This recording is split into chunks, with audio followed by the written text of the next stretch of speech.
Gelombang sejarah seringkali beriak, namun beberapa di antaranya menghasilkan tsunami yang mengubah wajah dunia.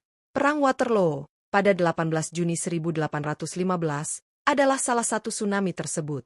Pertempuran sengit ini, di sebuah desa kecil di Belgia, bukan hanya sekadar konflik militer, melainkan babak terakhir dari drama epik yang dibintangi oleh salah satu tokoh paling kontroversial dalam sejarah, Napoleon Bonaparte. Kekalahan di Waterloo mengakhiri impian Napoleon untuk membangun kembali kerajaannya dan mengubah peta politik Eropa untuk selamanya. Jatuhnya dan kembalinya Napoleon.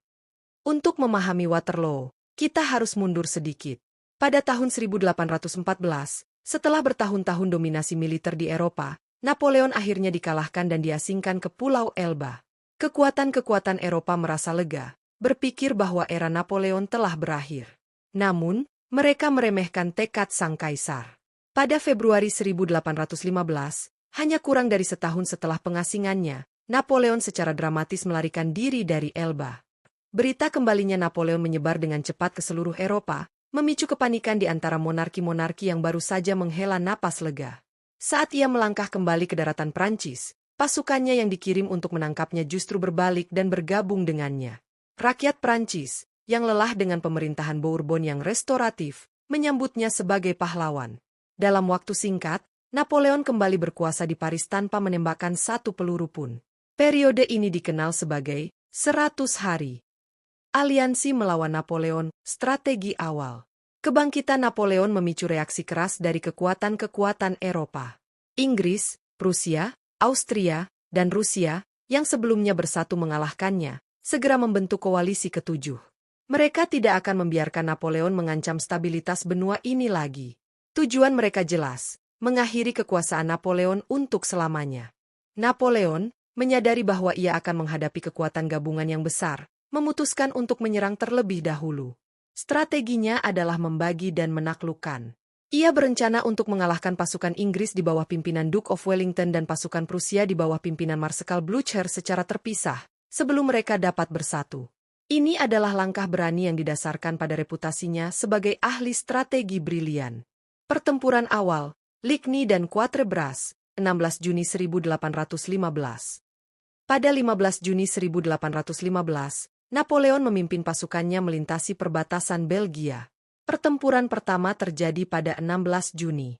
Napoleon secara pribadi memimpin serangan terhadap pasukan Prusia di Ligny. Pertempuran ini adalah kemenangan bagi Napoleon. Pasukan Prusia mengalami kerugian besar dan terpaksa mundur. Napoleon yakin ia telah melumpuhkan Blücher dan Prusia.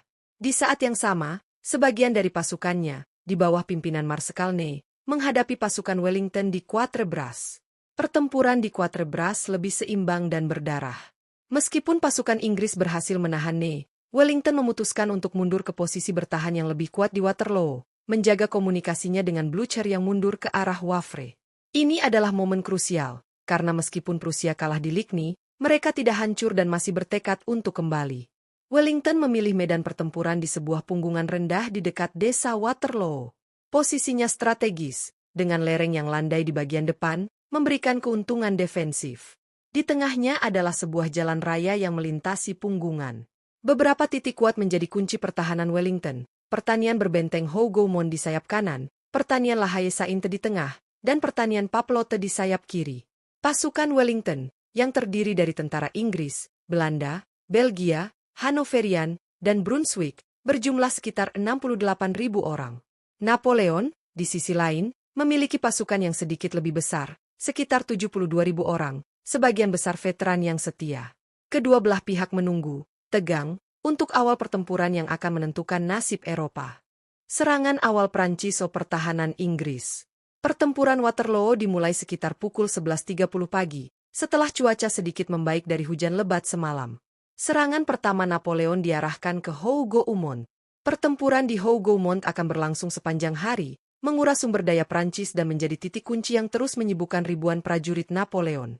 Kemudian, sekitar pukul 13, Napoleon melancarkan serangan infanteri besar-besaran terhadap pusat pertahanan Wellington. Serangan ini, yang dikenal sebagai serangan d'Erlon, melibatkan sekitar 16.000 infanteri. Pasukan Inggris dan sekutunya membentuk formasi kotak yang terkenal, sebuah benteng manusia yang nyaris tak tertembus oleh serangan kavaleri. Pasukan Wellington bertahan dengan gigih, menembakkan rentetan tembakan yang mematikan dan menahan gelombang serangan Prancis. Sekitar pukul 16, Marsekal Ney salah memahami situasi, melancarkan serangkaian serangan kavaleri besar-besaran terhadap infanteri Wellington. Ribuan kavaleri Prancis berulang kali menuduh formasi kotak Inggris, namun tidak dapat menembusnya. Kerugian besar di kedua belah pihak, tetapi formasi kotak Inggris tetap tak tergoyahkan.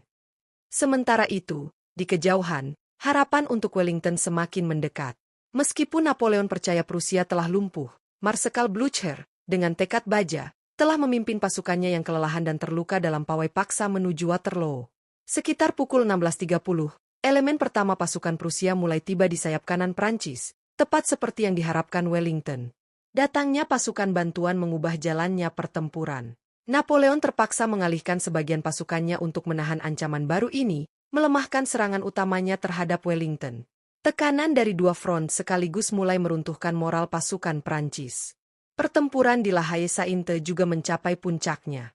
Setelah berjam-jam bertempur sengit, pasukan Prancis akhirnya berhasil merebut pertanian itu sekitar pukul 18. Ini adalah celah berbahaya di pusat pertahanan Wellington. Namun, Wellington berhasil menutup celah tersebut dengan cadangan terakhirnya. Serangan penjaga kekaisaran kekalahan Napoleon. Dalam keputusasaan, dan sebagai upaya terakhir untuk memenangkan pertempuran, sekitar pukul 19.30, Napoleon mengerahkan garda terakhirnya yang paling elit, penjaga kekaisaran, Imperial Guard. Mereka adalah prajurit legendaris yang tidak pernah kalah dalam pertempuran. Serangan mereka diarahkan ke pusat pertahanan. Penjaga kekaisaran maju dengan gagah berani, menghadapi tembakan artileri dan senapan yang menghujani. Namun, Wellington, yang menahan sebagian pasukannya di balik punggungan, memerintahkan mereka untuk berdiri dan menembak dari jarak dekat. Kekuatan tembakan gabungan Inggris dan sekutunya terlalu besar. Untuk pertama kalinya dalam sejarah, penjaga kekaisaran mundur, hancur. Penjaga mundur. Seruan kepanikan ini menyebar di antara pasukan Prancis, menghancurkan moral mereka. Dengan mundurnya penjaga kekaisaran, dan tekanan tak henti-hentinya dari Prusia, garis Prancis runtuh.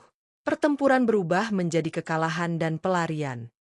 Napoleon, yang melihat mimpinya hancur di depan matanya, terpaksa melarikan diri dari medan pertempuran. Kekalahan di Waterloo adalah pukulan telak dan tak terpulihkan bagi Napoleon. Kekalahan di Waterloo adalah pukulan telak dan tak terpulihkan bagi Napoleon. Ia menyerah beberapa minggu kemudian dan diasingkan ke pulau yang terpencil di Atlantik Selatan. Dan ia meninggal 6 tahun kemudian.